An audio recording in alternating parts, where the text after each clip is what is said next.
This is a test of the Magnavox AJ3440 alarm test. I've had this alarm clock before, but except it didn't have the little dial right here for the radio, and it did not have a weather band, so the numbers were smaller. So we're gonna go ahead and set the alarm. I'm gonna demonstrate it. Alarm 2, right here. Alarm 1, actually.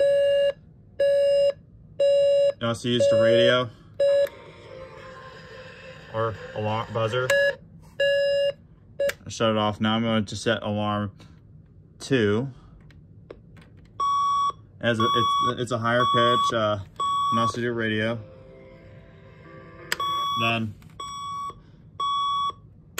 And if you turn on both of the alarms,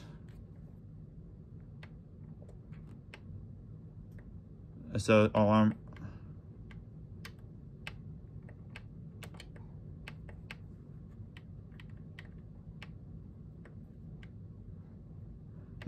Now we just set that. All right, sorry, here we go. Now we're gonna set the time. If I turn it back. Yeah, it sounds both of the tones at the same time. Pretty weird, huh? All right, that does it for this video.